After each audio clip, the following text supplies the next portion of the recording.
Hello everyone, कैसे हैं आप सभी लोग। आज के देखिए पॉलिटी के इस वीडियो में हम डिस्कस करने वाले हैं हमारा अगला टॉपिक जो है constitutional bodies and non constitutional bodies. तो सबसे पहले लेक्चर को हम स्टार्ट करें उससे पहले ये दोनों बॉडीज़ होती क्या है इनको हमको पहले समझना होगा। तो कॉन्स्टिट्यूशनल बॉडीज़ की बात करें तो जैसा कि नाम से स्पष्ट है कि ये वे इंस्टीट्यूशंस होती है जो इंडिया के कॉन्स्टिट्यूशन के द्वारा बनाई जाती हैं। आसान भाषा में समझें तो जब हमारा कॉन्स्टिट्यूशन बनाया गया था तब इन कॉन्स्टिट्यूशनल बॉडीज़ का जिक्र किया गया था। इन इंस्टीट्यूशंस का काम बहुत ही महत्वपूर्ण इंपॉर्टेंट होता है। इन्हें सरकार जो होती है, गवर्नमेंट जो होती है, वो बिना कॉन्स्टिट्यूशनल अमेंडमेंट के बदल नहीं सकती है। अगर हम कॉन्स्टिट्यूशनल बॉडीज़ के एग्जांपल की बात करें तो फाइनेंस कमीशन आता है, जैसे कि election commission, UPSC union public service commission. ये जो है ये कॉन्स्टिट्यूशनल बॉडीज़ के एग्जांपल है। इन सभी इंस्टीट्यूशंस का काम स्पेसिफिक हैं और वे देश की गवर्नेंस और पॉलिसीज़ को शेप करने में अहम भूमिका निभाते हैं। तो ये कॉन्स्टिट्यूशनल बॉडीज़ होती है। अब बात करें हम नॉन कॉन्स्टिट्यूशनल बॉडीज़ की, तो नॉन कॉन्स्टिट्यूशनल बॉडीज़ वे इंस्टीट्यूशंस होती है जो इंडिया के कॉन्स्टिट्यूशन में नहीं लिखी गई है। इन्हें बाद में गवर्नमेंट ने अपने रूल्स और ऑर्डर के ज़रिए बनाया है। ये जो इंस्टीट्यूशंस हैं ये भी बहुत ही महत्वपूर्ण है, लेकिन इन्हें सरकार अपनी जो रिक्वायरमेंट होती है उसके अनुसार बदल या फिर हटा सकती हैं। अगर एग्जाम्पल की बात करें इनकी तो जैसे कि सीबीआई हो गया, सेंट्रल ब्यूरो ऑफ इन्वेस्टिगेशन, या एनसीडब्ल्यू हो गया, national commission for women, central information commission, ये सभी एग्जाम्पल है नॉन कॉन्स्टिट्यूशनल बॉडीज़ के। इन बॉडीज़ का गठन जो है, इनका जो फॉर्मेशन है वो सरकार की नीति और गवर्नेंस की ज़रूरतों को ध्यान में रखते हुए किया जाता है और ये देश की जो प्रशासनिक व्यवस्था होती है उसमें अहम योगदान देती हैं। प्रशासनिक व्यवस्था मतलब एडमिनिस्ट्रेटिव सिस्टम में, ठीक है। तो आपको ये चीज़ समझ में आ गई होगी कि कॉन्स्टिट्यूशनल बॉडीज़ क्या होती है और नॉन कॉन्स्टिट्यूशनल बॉडीज़ क्या होती है। इनके कुछ एग्जाम्पल और देखते हैं हम।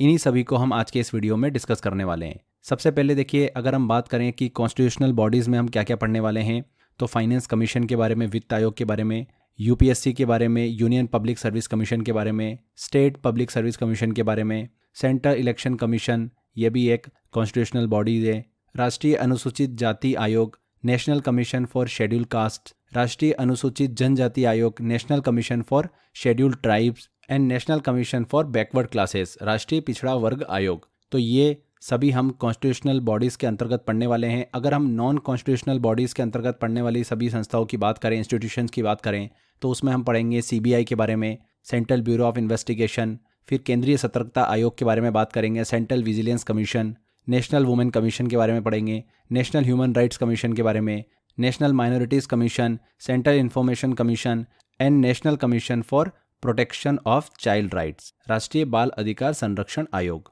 तो चलिए एक एक करके हम शुरू करते हैं। सबसे पहले हम बात करते हैं कॉन्स्टिट्यूशनल बॉडीज़ की, जिसमें सबसे पहला आता है फाइनेंस कमीशन। तो फाइनेंस कमीशन जो होता है ये ऐसा इंस्टीट्यूशन है जो सेंट्रल और स्टेट के बीच पैसों के अलोकेशन से रिलेटेड रूल बनाता है। और फाइनेंस कमीशन का काम जो होता है ये फिक्स करना होता है कि सेंट्रल गवर्नमेंट को कितना पैसा जो है वो रखना है और स्टेट गवर्नमेंट को कितना देना है, ताकि सभी स्टेट का डेवलपमेंट टाइमली हो सके, ठीक है। ये एक कॉन्स्टिट्यूशनल बॉडी है। इसे संविधान के पार्ट 12 के आर्टिकल 280 में बताया गया है। ये एक टेम्पररी कमीशन है क्योंकि प्रत्येक 5 वर्ष में प्रेसिडेंट के द्वारा इसका फॉर्मेशन किया जाता है। हर 5 वर्षों में फाइनेंस कमीशन जो है वो गठित होता है। इस कमीशन में एक चेयरमैन और चेयरमैन सहित टोटल 5 मेंबर होते हैं, जिनकी अपॉइंटमेंट सेंट्रल गवर्नमेंट के रिकमेंडेशन पर प्रेसिडेंट करता है। ये कमीशन के जो मेंबर होते हैं इनका टेन्योर 5 साल या फिर 65 वर्ष की आयु तक होता है, इनमें से जो पहले पूरी हो जाए। इस कमीशन का इम्पोर्टेंट काम क्या होता है, सेंट्रल गवर्नमेंट और स्टेट गवर्नमेंट के बीच टैक्स का अलोकेशन करना। अभी तक 16 फाइनेंस कमीशन का फॉर्मेशन जो है वो किया जा चुका है, ठीक है। सबसे पहले फाइनेंस कमीशन के चेयरमैन कौन थे, केसी नियोगी थे। ये चीज़ आप जरूर दिमाग में रखिएगा और एग्जाम देने जाओ तो जितने भी हम इंस्टीट्यूशन डिस्कस कर रहे हैं, जितने भी हम कॉन्स्टिट्यूशनल बॉडी और नॉन कॉन्स्टिट्यूशनल बॉडी डिस्कस कर रहे हैं, इन सब के चेयरमैन का नाम आपको याद रख के जाना है। मैं यहाँ पर इसलिए नहीं डिस्कस कर रहा हूँ क्योंकि ये क्या होता है कि बार बार चेंज होते रहते हैं, इसलिए आपको क्या करना है, इसकी एक प्रॉपर लिस्ट बना लेना है नोट्स में और इन सभी बॉडीज़ के चेयरमैन का नाम आपको दिमाग में रखना है। तो फाइनेंस कमीशन क्या होता है ये समझ गए हम। आगे बढ़ते हैं। अब यूनियन पब्लिक सर्विस कमीशन की बात करते हैं, यूपीएससी की, संघ लोक सेवा आयोग। तो ये एक गवर्नमेंट इंस्टीट्यूशन है जो कि इंडिया में सिविल सर्वेंट की रिक्रूटमेंट करती है, जैसे कि आईएएस, आईपीएस, आईएफएस, इन सभी के रिक्रूटमेंट करने का काम करती हैं। ये कमीशन एग्ज़ाम कंडक्ट करके एलिजिबल कैंडिडेट्स का सिलेक्शन जो है वो करती है जो कंट्री की एडमिनिस्ट्रेटिव सर्विसेज में काम करते हैं। ये एक संवैधानिक बॉडी है। इसे कॉन्स्टिट्यूशन के पार्ट 14 में आर्टिकल 315 में बताया गया है। ये कमीशन में एक चेयरमैन और चेयरमैन सहित टोटल 11 मेंबर होते हैं। इनकी अपॉइंटमेंट जो है प्रेसिडेंट के द्वारा की जाती हैं और अपॉइंटमेंट प्राइम मिनिस्टर की एडवाइस से की जाती हैं। जो यूपीएससी के मेंबर होते हैं उनका टेन्योर जो होता है वो 6 सालों का होता है या फिर 65 वर्ष की आयु जो पहले पूरा हो जाए। यूपीएससी एक सेंट्रल रिक्रूटमेंट एजेंसी है जो कि जो ग्रेड ए और ग्रेड बी की जॉब होती है उसके रिक्रूटमेंट करने का काम करती हैं। ये सेंट्रल लेवल पर मिनिस्ट्री ऑफ पर्सोनेल के अधीन कार्य करती हैं। इस कमीशन के फर्स्ट चेयरमैन जो थे वो कौन थे? सर रोज बार्कर थे। और फर्स्ट इंडियन चेयरमैन कौन थे? HK कृपलानी। इस कमीशन के जो प्रेजेंट चेयरमैन हैं उनका नाम आप एग्ज़ाम के अंदर दिमाग में रख के जाइएगा। चलिए आगे बढ़ते हैं। अगला देखिए हम इंस्टीट्यूशन डिस्कस करते हैं जो कि आता है स्टेट पब्लिक सर्विस कमीशन, राज्य लोक सेवा आयोग। यह भी यूनियन पब्लिक सर्विस कमीशन की तरह ही काम करता है लेकिन ये स्टेट लेवल पर काम करता है। वो सेंट्रल लेवल पे काम कर रहा था, ये स्टेट लेवल पे काम कर रहा है। और हर स्टेट का अपना जो होता है पब्लिक सर्विस कमीशन होता है जो स्टेट की गवर्नमेंट जॉब के लिए एलिजिबल कैंडिडेट्स का सिलेक्शन करता है। स्टेट पब्लिक सर्विस कमीशन की बात करें तो इससे संविधान के पार्ट 14 के आर्टिकल 315 में बताया गया है। स्टेट पब्लिक सर्विस कमीशन की बात करें तो इसमें एक चेयरमैन होता है और इसके मेंबर्स होते हैं। मेंबर की संख्या जो है वो नियम और आवश्यकताओं के अनुसार तय की जाती है। इनकी अपॉइंटमेंट की बात करें तो इनकी नियुक्ति राज्य के गवर्नर के द्वारा की जाती है। इनमें जो मेंबर्स होते हैं उनका टेन्योर 6 साल या फिर 62 वर्ष की आयु तक जो भी पहले पूरा हो जाए वहां तक इनका टेन्योर होता है। ये एक स्टेट रिक्रूटमेंट एजेंसी है जो कि स्टेट की ग्रेड ए और ग्रेड बी के जॉब की रिक्रूटमेंट करता है और state level ministry of personnel के अंडर ये अपना काम करता है। तो ये स्टेट पब्लिक सर्विस कमीशन को हमने डिस्कस किया। आगे बढ़ते हैं। अगला आता है हमारा सेंट्रल इलेक्शन कमीशन। ये एक इंस्टीट्यूशन कंट्री में इलेक्शन को व्यवस्थित ढंग से कराने की रिस्पॉन्सिबिलिटी उठाता है। साथ ही में ये कमीशन जो है ये भी तय करता है कि जो इलेक्शन हो रहे हैं वो निष्पक्ष और सही तरीके से किए जा रहे हैं। फिर वो कंट्री के लोकसभा का इलेक्शन हो चाहे स्टेट के विधानसभा का इलेक्शन क्यों ना हो। इसके बारे में हमारे संविधान में पार्ट 15 के आर्टिकल 324 में बताया गया है। इस कमीशन में एक चीफ इलेक्शन कमिश्नर और 2 इलेक्शन कमिश्नर होते हैं जिनकी अपॉइंटमेंट प्रेसिडेंट के द्वारा की जाती है। स्ट्रक्चर कैसा होता है इसका? 3 मेंबर होते हैं इसमें। एक होता है चीफ इलेक्शन कमिश्नर और 2 होते हैं इलेक्शन कमिश्नर। ठीक है। इनके मेंबर का जो टेन्योर होता है वो 6 साल होता है या फिर 65 वर्ष की आयु जो भी पहले पूरी हो जाए। शुरुआत में जो इलेक्शन कमीशन था वो एक मेंबर बॉडी का था लेकिन 1989 में 2 अदर इलेक्शन कमिश्नर का प्रोविजन करके कमीशन को मल्टी मेंबर जो है वो बना दिया गया। सेंट्रल इलेक्शन कमिश्नर के जो प्रेजेंट चेयरमैन हैं उनका नाम आप दिमाग में रख के एग्जाम में जाइएगा। ठीक है। चलिए आगे बढ़ते हैं। अगला देखिए हमारा इंस्टीट्यूशन आता है राष्ट्रीय अनुसूचित जाति आयोग, national commission for schedule caste. तो ये जो कमीशन है ये शेड्यूल कास्ट के जो लोग हैं उनके राइट्स की रक्षा करना, उनको सिक्योर करने के लिए बनाया गया है। इस कमीशन का काम ये इंश्योर करना होता है कि जो शेड्यूल कास्ट के लोग हैं उनको अपने राइट्स मिल रहे हैं कि नहीं, उनके साथ किसी भी तरीके का कोई भेदभाव तो नहीं हो रहा है। ये सब की जो रिस्पॉन्सिबिलिटी होती है वो इस आयोग की होती है, national commission for schedule caste. ठीक है। इस कमीशन को जो संवैधानिक दर्जा था, कॉन्स्टिट्यूशनल स्टेटस था, वो कब दिया गया?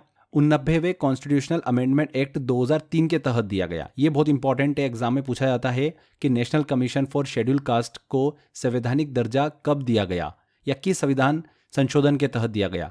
तो 89th कॉन्स्टिट्यूशनल अमेंडमेंट एक्ट 2003 के तहत दिया गया। ठीक है। इसे पार्ट 16 के आर्टिकल 338 में दर्ज किया गया है, national commission for scheduled cast. ठीक है। इस कमीशन में एक चेयरमैन और एक वाइस चेयरमैन, इसके अलावा 3 मेंबर भी होते हैं जिनकी अपॉइंटमेंट प्रेसिडेंट के द्वारा की जाती है। इस कमीशन के मेंबर का टेन्योर 3 सालों का होता है। इस कमीशन का मुख्य काम क्या है? इंडिया में शेड्यूल कास्ट के लोगों को प्रोटेक्ट करना और उनके डेवलपमेंट के लिए काम करना, साथ ही में उनके वेलफेयर के लिए भी सोचना। तो ये काम होता है इस कमीशन का। इसी से मिलता जुलता एक और कमीशन है, national commission for scheduled tribes, राष्ट्रीय अनुसूचित जनजाति आयोग। ये कमीशन जो है वो एसटी के लोग मतलब शेड्यूल्ड ट्राइब्स के लोगों के हितों की रक्षा करने के लिए बनाया गया है। इस कमीशन का काम ये भी इंश्योर करना है कि ट्राइबल सोसाइटी के लोगों को गवर्नमेंट स्कीम्स और जो सुविधाएं हैं वो पूरी तरीके से उनका लाभ मिल रहा है कि नहीं मिल रहा है, ये भी देखने का काम जो होता है वो इस कमीशन का होता है। इस कमीशन को भी 89th कॉन्स्टिट्यूशनल अमेंडमेंट एक्ट 2003 के तहत संवैधानिक दर्जा जो है वो प्रदान किया गया है और पार्ट 16 के आर्टिकल 338A में इसे दर्ज किया गया है।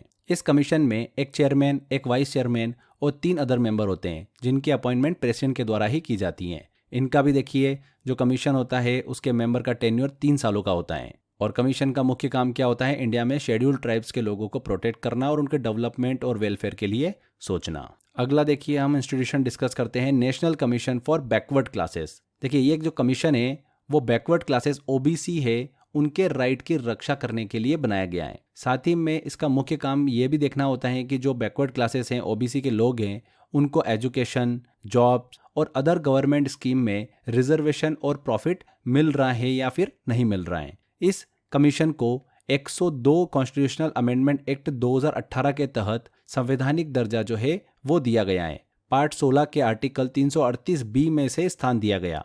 इस कमीशन में एक चेयरमैन, एक वाइस चेयरमैन और 3 अदर मेंबर होते हैं जिनकी अपॉइंटमेंट प्रेसिडेंट के द्वारा ही की जाती है। इस कमीशन के मेंबर का टेन्योर भी 3 सालों का होता है और इसका मुख्य काम क्या होता है? इंडिया में बैकवर्ड क्लासेस के लोगों को प्रोटेक्ट करना और उनके डेवलपमेंट और वेलफेयर के लिए सोचना। समझ में आया आपको? National commission for backward classes किस संविधान संशोधन के तहत इसे संवैधानिक दर्जा दिया गया, ये सबसे इंपॉर्टेंट है। 102 संवैधानिक संशोधन एक्ट 2018 के तहत। तो ये संवैधानिक निकायों को हमने डिस्कस किया, कॉन्स्टिट्यूशनल बॉडीज को डिस्कस किया। अब आगे बढ़ते हैं, डिस्कस करते हैं नॉन कॉन्स्टिट्यूशनल बॉडीज, गैर संवैधानिक निकाय। तो उसमें सबसे पहला आता है हमारा CBI, central bureau of investigation. ये भारत देश की एक प्रमुख इन्वेस्टिगेशन एजेंसी है जो कि गंभीर क्राइम जो होते हैं उनकी इन्वेस्टिगेशन करती है, जैसे कि करप्शन या फिर फ्रॉड या अदर मेजर जो भी क्राइम्स होते हैं, ये एजेंसी उनकी इन्वेस्टिगेशन करने का काम करती है। ये जो एजेंसी है ये इंडियन गवर्नमेंट के अंडर काम करती है। इसे देश में CBI के नाम से भी जाना जाता है, सेंट्रल ब्यूरो ऑफ इन्वेस्टिगेशन को। इसका फॉर्मेशन जरूर दिमाग में रखिएगा कि कब हुआ था, 1963 में हुआ था। और किस कमेटी के रिकमेंडेशन पर हुआ था, ये एग्जाम में पूछा जाता है। तो संथानम कमेटी की रिकमेंडेशन पर CBI का गठन हुआ था। जब भी आप एग्जाम में पेपर देने जाओ, इन सभी इंस्टीट्यूशंस के जो भी चेयरमैन हैं उनका नाम आप दिमाग में एक बार रख के ज़रूर जाइएगा। आगे बढ़ते हैं, अगला देखिए हम डिस्कस करते हैं, इंस्टीट्यूशन आता है सेंट्रल विजिलेंस कमीशन। ये भी एक गैर संवैधानिक निकाय है, नॉन कॉन्स्टिट्यूशनल बॉडी है। केंद्रीय सतर्कता आयोग, ये जो कमीशन है देश में गवर्नमेंट कामकाज में करप्शन को रोकने के लिए बनाया गया है। और इस कमीशन का काम ये इंश्योर करना होता है कि गवर्नमेंट ऑफिसर्स ईमानदारी से काम करे और किसी भी तरह के करप्शन का लाभ न उठाए। ये इसका काम होता है सेंट्रल विजिलेंस कमीशन का। इसका जो फॉर्मेशन हुआ था वो भी 1964 में ही हुआ था, के संथानम कमेटी के रिकमेंडेशन पर ही। इसमें जो टोटल मेंबर होते हैं वो होते हैं 3 और मेंबर का टेन्योर जो होता है वो 4 साल होता है या फिर 65 वर्ष की आयु तक होता है। अगला देखिए, इंस्टीट्यूशन आता है नेशनल वुमेन कमीशन, राष्ट्रीय महिला आयोग। ये जो कमीशन है देश में वुमेन के राइट्स की रक्षा करने के लिए बनाया गया है। इस कमीशन का मेजर काम महिलाओं पर हो रहे अत्याचार और भेदभाव को रोकना है। उन्हें किसी भी तरीके के भेदभाव से वुमेन को जस्टिस दिलाना है। नेशनल वुमेन कमीशन का जो फॉर्मेशन हुआ था वो 1992 में हुआ था और इसमें टोटल मेंबर जो होते हैं वो 6 होते हैं। अगली देखिए निकाय आती है हमारी नेशनल ह्यूमन राइट्स कमीशन, राष्ट्रीय मानव अधिकार आयोग। इंपॉर्टेंट है ये। इस कमीशन को सिटीजन के ह्यूमन राइट्स की रक्षा के लिए बनाया गया है। इस कमीशन का काम ये देखना है कि किसी भी पर्सन के साथ इनजस्टिस न हो और उसके राइट्स का भी हनन ना हो। इसका फॉर्मेशन 1993 में हुआ था। इसमें भी टोटल मेंबर 6 होते हैं और मेंबर का जो टेन्योर होता है वो 3 साल या फिर 70 वर्ष की आयु तक। अगला आता है हमारा राष्ट्रीय अल्पसंख्यक आयोग, नेशनल माइनॉरिटीज कमीशन। ये जो कमीशन है माइनॉरिटीज कमिटीज जिनमें मुस्लिम, सिख, क्रिश्चियन, बुद्धिस्ट ये जो आते हैं इनके राइट्स की रक्षा करता है ये कमीशन। इनका मुख्य काम माइनॉरिटी कम्युनिटीज के साथ भेदभाव न हो ये देखना होता है। इसका फॉर्मेशन 1993 में हुआ था। इसमें टोटल मेंबर जो होते हैं वो 7 होते हैं। अगला आयोग आता है हमारा सेंट्रल इंफॉर्मेशन कमीशन, केंद्रीय सूचना आयोग। तो ये कमीशन जो है राइट टू इन्फॉर्मेशन RTI के तहत पब्लिक को गवर्नमेंट इन्फॉर्मेशन प्रोवाइड करने का काम करता है।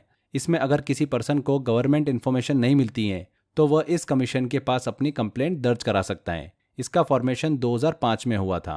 लास्ट कमीशन डिस्कस करते हैं हम, national commission for protection of child rights. इस कमीशन को बच्चों के राइट्स की रक्षा के लिए बनाया गया है। इसका उद्देश्य क्या है कि ये इंश्योर करना, ये सुनिश्चित करना कि बच्चों का शोषण, एक्सप्लॉयटेशन न हो, उन्हें अच्छी शिक्षा, एजुकेशन मिले, अच्छी हेल्थ, अच्छा प्रोटेक्शन जो है वो प्राप्त हो। कुल मिलाकर बच्चों को वह सभी अधिकार और सुविधाएं फैसिलिटी मिले जिनकी उन्हें ज़रूरत है। इस कमीशन का जो फॉर्मेशन है वो 2007 में हुआ था। इसमें टोटल मेंबर 7 होते हैं। तो यहाँ पर फ्रेंड्स हमने भारत के महत्वपूर्ण कॉन्स्टिट्यूशनल बॉडीज़ और नॉन कॉन्स्टिट्यूशनल बॉडीज़ को डिस्कस किया, संवैधानिक निकाय और गैर संवैधानिक निकाय को। सभी इंपॉर्टेंट पॉइंट हमने अच्छे से कवर करे हैं। क्वेश्चन इन्हीं में से ही पूछा जाता है। यहाँ पर आप एक चीज़ ज़रूर ध्यान रखिएगा कि जितने भी मैंने आपसे ये इंस्टीट्यूशन या कमीशन डिस्कस करें, इनके चेयरमैन का नाम आप ज़रूर दिमाग में रख के जाइएगा एग्जाम में। यहाँ पर मैंने इसलिए डिस्कस नहीं किया कि मैं अगर आपसे अभी डिस्कस कर लूँ और कल को चेंज हो जाए तो उसको फिर से अपडेट करना पड़ेगा। तो बेटर है कि आप ये लिस्ट जो है अपने पास अच्छे से पूरी अपडेटेड मेंटेन करिए। ठीक है, चलिए अब आगे बढ़ते हैं, देखते हैं कि इस टॉपिक से किस तरीके के क्वेश्चंस जो है एग्जाम में हमको पूछे जाते हैं। कुछ क्वेश्चंस लेते हैं हम। देखिए पहला क्वेश्चन है, राज्य लोक सेवा आयोग जो होता है, स्टेट पब्लिक सर्विस कमीशन, उसके सदस्यों की नियुक्ति कौन करता है, अपॉइंटमेंट कौन करता है? तो कौन करता है? गवर्नर करता है। C answer. National commission for scheduled caste का मुख्य कार्य क्या है? तो क्या है friends? Protecting the rights of scheduled caste, अनुसूचित जातियों के अधिकारों की रक्षा करना। B answer. अगला क्वेश्चन देखिए, एग्जाम में पूछा गया क्वेश्चन है ये, किस संवैधानिक संशोधन अधिनियम के तहत राष्ट्रीय पिछड़ा वर्ग आयोग को संवैधानिक दर्जा दिया गया था? तो किस संविधान संशोधन के तहत नेशनल बैकवर्ड क्लासेस कमीशन को संवैधानिक दर्जा कॉन्स्टिट्यूशनल स्टेटस दिया गया? तो 102वां संविधान संशोधन अधिनियम। C answer. केंद्रीय जांच ब्यूरो जो सीबीआई है उसका गठन किस वर्ष हुआ था? तो किस वर्ष हुआ था? 1963 में। सेंट्रल ब्यूरो ऑफ इन्वेस्टिगेशन का गठन हुआ था, फॉर्मेशन हुआ था 1963 में। केंद्रीय सतर्कता आयोग का गठन किस समिति की सिफारिश पर हुआ था? तो किस कमेटी के रिकमेंडेशन पर हुआ था? के संथानम समिति की रिकमेंडेशन पर। A answer. तो फ्रेंड्स इसी तरीके से क्वेश्चंस एग्जाम में इस टॉपिक से पूछे जाते हैं। जितनी मैंने इन्फॉर्मेशन दी है क्वेश्चन इन्हीं में से ही बनता है। मैंने टेस्ट वाले सेक्शन में और भी क्वेश्चंस दे रखे हैं आपको, अच्छे से उसकी प्रैक्टिस करिए, लगातार प्रैक्टिस करते रहिए। 100% फ्रेंड्स आपको सफलता मिलेगी। तो आज के इस सेशन में इतना ही, मिलते हैं अगले वीडियो में। Till then bye bye.